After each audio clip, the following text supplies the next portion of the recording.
안녕하세요. 톡톡 철학사이다 애청자 여러분. 정치 속의 철학 강좌와 철학 속의 정치 강좌, 철학사이다 강좌 새로운 시작을 진행하고 있는 정치 철학자 김만권입니다.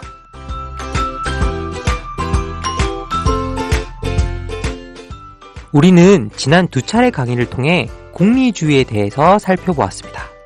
특히 우리가 집중했던 사상가는요, 벤담과 밀이었습니다. 이후에 공리주의는 아주 수많은 발전을 이루었지만 쾌락과 고통의 감성론, 즉 행복은 추구하고 고통은 피하라는 이 간명한 논리 밖으로 나와본 적은 없습니다.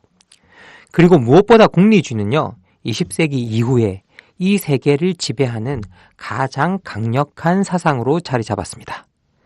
개인이든 집단이든 정책을 만드는 사람이든 국가이든 그리고 국제기구이든 행복을 추구하고 고통을 피하라는 이 효용의 원칙은 설득력 있는 것이었고, 생산이 지배하는 산업사회의 발전을 따라서 효용의 원칙은 가장 지배적인 원칙으로 자리 잡게 되었습니다.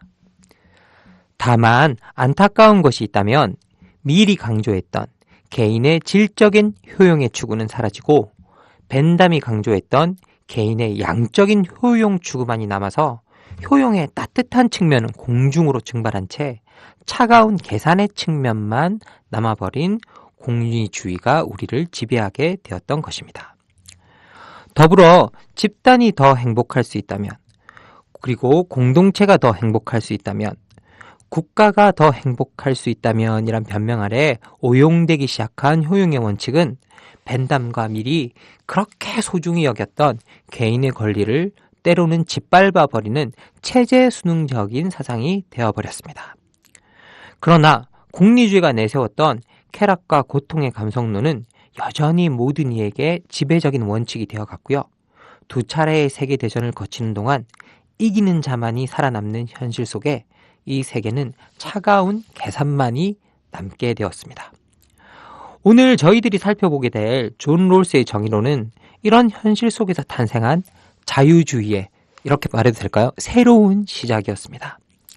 이번 강의에서는 왜 존 롤스가 정의론이 이토록 중요한 저작인가에 대해서 집중적으로 말해보려고 합니다. 자, 이제 자유적 평등주의, 바로 존 롤스의 정의론의 세계로 들어가 보도록 하겠습니다. 자유적 평등주의라는 이 용어는요, 금방 제가 썼죠. 이 용어는 윌 킴리카라는 학자가 존 롤스의 정의론의 입장을 이르는 말로 쓰면서 일반화되기 시작한 말입니다. 그리고 존 롤스와 비슷한 경향을 취했던 학자들을 묶어서 지칭하는 말이 되었습니다. 존 롤스가 정치 철학계의 주목을 받은 것은요, 정의론이 출간되기 훨씬 이전인 1958년이었습니다. 롤스는 그의 철학에서 가장 중요한 개념이 되는 공정으로서의 정의라는 논문을 발표하면서 학계의 주목을 끌었습니다. 그리고 이후에 정의론의 뼈대들이 되는 논문들을 연속적으로 계속 내놨고요. 이 논문들의 체계성을 부여하면서 1971년 정의론을 내어놓았습니다. 그런데요, 이 정의론이 나오기 한 3, 4년 전부터 정의론이 나오면 정치 철학계가 완벽하게 바뀔 것이다 라는 소문이 막 나돌고 있었어요. 이 논문들이 계속 쌓여가고 있었기 때문에. 그리고 실제 그 예측대로 놀랍게도 정의론이 발표되자마자 수많은 사람들이 정의론과 관련된 논쟁에 뛰어들기 시작했습니다. 그리고 정의론이 나와서요, 1년 만에 30만 권을 팔았다 그러는데요, 당시로서 아무리 인문학이 많이 알려져 있는 미국이라고 할지라도 이렇게 30만 권이 나가는 경우는 되게 드물었다고 합니다. 그렇다면 정의론이 이렇게 많은 주목을 받았던 이유는 무엇이었을까요? 제가 그 이유들을 하나하나 여러분들에게 좀 설명해 보고자 합니다. 첫 번째 이유로는요, 정치에서 사장되어 버린 철학의 역할을 복원했다는 점입니다. 정의론이 정치 철학의 대표적인 저작이거든요. 그런데 원래 정치 철학은요, 근본적으로 모순을 끌어안고 있는 학문입니다. 왜냐하면 정치는 움직여야 되는 반면 철학은 사유하기 위해 멈추어야 되죠. 그러면 움직이는 것과 멈추는 것이 같이 결합된 정치 철학이라는 학문이요, 기본적으로 모순적인 건데 가장 어려운 게 뭐냐? 언제 움직여야 하고 언제 사유하게 멈춰야 하는지에 대해서 우리가 알기가 너무 힘들기 때문입니다. 그런 것들 때문에 정치 철학의 무용성, 그리고 더 나아가서 정치 철학의 모순성에 관한 지적들이 많이 나오고 있었고요. 그리고 이런 가운데 1950년대, 60년대 미국은 실용주의와 실증주의의 바람이 거세게 불어닥치고 있었습니다. 그래서 사실 정치 철학의 역할이 엄청나게 줄어들어서 그 역할이 거의 미미해졌다고 해도 과언이 아닐 만큼 힘이 없는 시기였습니다. 1950년대에서 60년대 유행했던 실용주의와 실증주의는요, 모든 것을 과학적으로 증명하고 그를 통해서 과거를 분석하고 미래를 예측하기 바랬던 학문이었고 당시 사회적 경향도 이를 따라가고 있었습니다. 이런 상황에서 롤스의 정의론은 현대 사회가 안고 있는 분배 문제에 있어서 철학적 사고가 중요하다는 정당성의 근거를 마련하면서요, 정치에 철학의 역할이 필요하다는 것을 증명했습니다. 킴리카는 현대정치 철학이라는 책의 제2판의 서문에서 롤스 이론의 의의는 이론 자체라기보다는 롤스의 이론으로 인해 일어난 개인과 공동체 간의 관계에 대한 규명, 그리고 정의에 관한 풍성한 정치 철학 논쟁이 롤스 이론의 가장 중요한 핵심적 의의라고 지적합니다. 예를 들어서 롤스가 정의론을 쓸 당시에는요, 단지 윤리학이라는 학술지만 정치 철학 분야를 다루고 있었는데요. 정의론이 출간된 이후에는 철학과 공공사, 정치이론 등의 잡지가 정치 철학 분야에 새롭게 등장했고, 현재에는 정치 철학 저널, 국제사회 정치 철학 비판, 정치 이데올로기 저널과 같이 정치 철학 분야에서 헤아릴 수 없이 많은 학술지들이 활발히 움직이고 있습니다. 비슷한 맥락에서 토마스 네이글은요, 롤스와 정의라는 글에서 정의론이 풍성하면서도 복잡하고 근본적인 작품이며 일련의 정교한 주장들을 제공하는 동시에 수많은 논쟁거리를 제공하고 있다고 이렇게 쓰고 있습니다.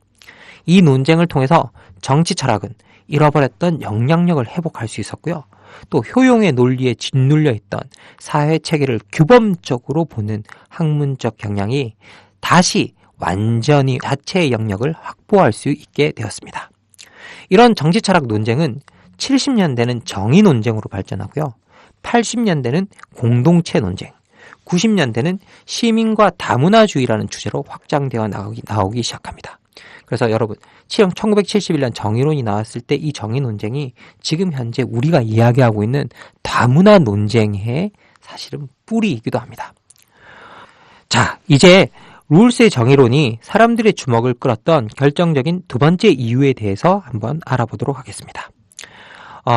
그 두 번째 이유는요, 이렇게 정의할 수 있을 것 같습니다.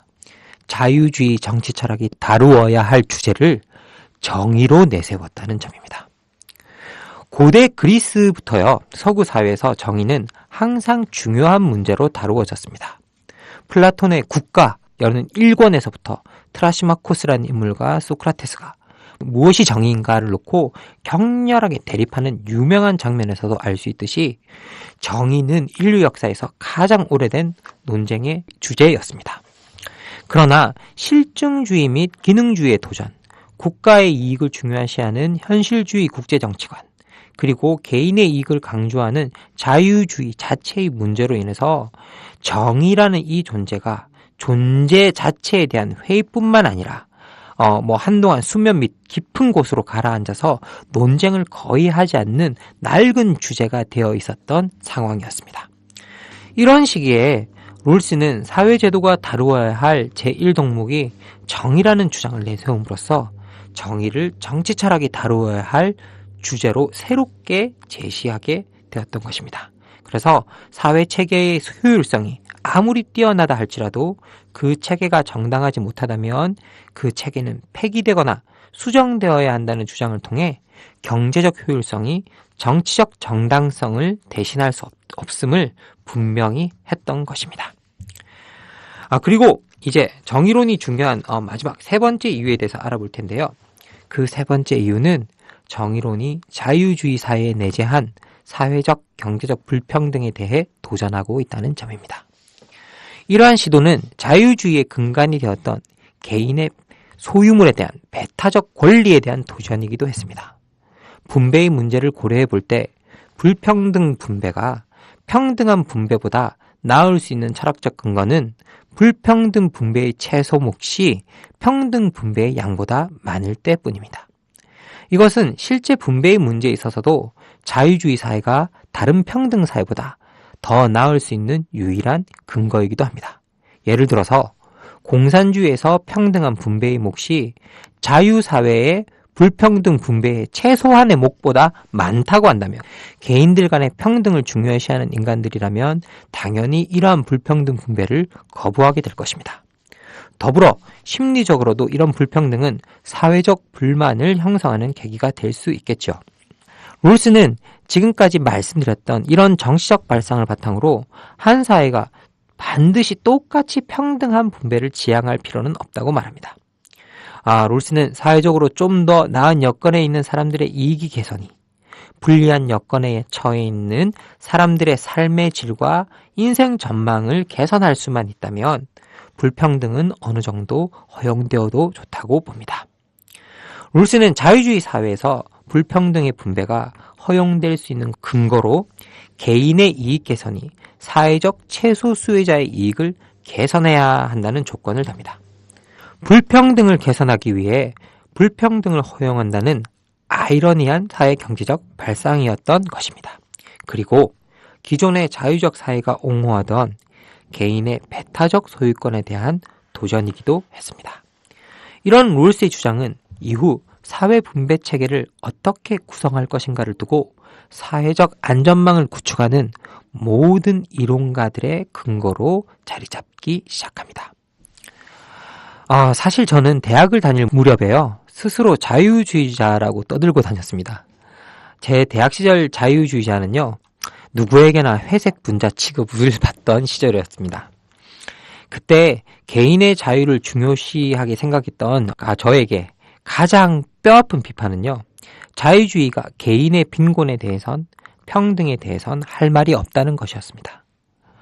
군대에 다녀와서 복학하던 첫 학기, 아무런 기대도 하지 않고요, 들어갔던 수업이 하나 있었습니다. 그리고 그 수업에서 저는 존 롤스를 만났습니다. 그 학기에 그 수업이 끝나고 사실 제 가슴이 뛰는 소리를 들었습니다. 자유주의자도 평등을 말할 수 있다. 아니, 평등하지 않은 자유야말로 부자유의 근거이다. 그 이야기를 한 학기 동안 수업을 통해 배우면서 가슴이 벅차서 혼자서 훌쩍이고 했던 시간이 있었습니다. 그리고 그 시간은 평등한 자유를 사회가 구축하는 제도 속에 새겨 넣어야만 하며 개인의 권리를 침해하는 정의롭지 않은 제도는 단호히 거부해야 한다는 지금의 신념을 구축한 시기이기도 했습니다. 그 시절 저에게 그 신념을 불어넣었던 그 한 구절을 소개하면서 오늘 강의를 마치고자 합니다. 사상체계의 제1덕목이 진리이듯이 사회제도의 제1덕목은 정의이다. 어떤 이론이 아무리 앞뒤가 맞고 간결명료하다 할지라도 그것이 진리가 아니면 배척되거나 수정되어야 하듯 법이나 제도가 아무리 효율적이고 정연한 것이라도 그것이 정당하지 못하면 개혁되거나 폐기되어야 한다. 모든 사람은 전체 사회 복지라는 명목으로도 유린될 수 없는 정의에 입각한 불가침성을 갖는다. 그러므로 정의는 타인들이 갖게 될 보다 큰 선을 위하여 소수의 자유를 뺏는 것이 정당화됨을 거부한다.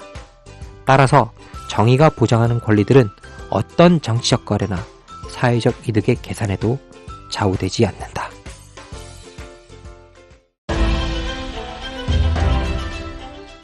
윤일병 사망사건, 국가정보원 대선 개입 사건 등은 공익제보로 세상에 진실이 알려졌습니다.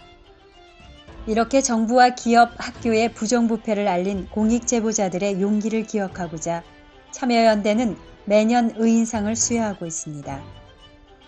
2016년 참여연대 의인상 후보를 추천해주세요. 자세한 내용은 참여연대 홈페이지나 전화 서울 723-5302, 723-5302로 연락 주십시오. 참여연대는 공익제보자와 함께합니다.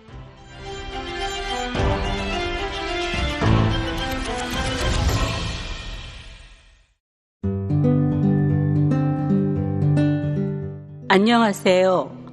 아카데미 느티나무 강좌를 7년째 듣고 있는 70살 넘은 할머니 정애자예요. 저에게 아카데미 느티나무는 새로운 배움터입니다. 배움을 통해 행동하는 시민의 발걸음에 동참하고 있다는 것이 뿌듯하답니다. 즐거움과 나눔, 웃음과 실천이 있는 배움의 공간, 아카데미 느티나무에서 뵐 수 있기를 기대합니다. 참, 아카데미 느티나무는 참여연대 부설 시민교육기관입니다.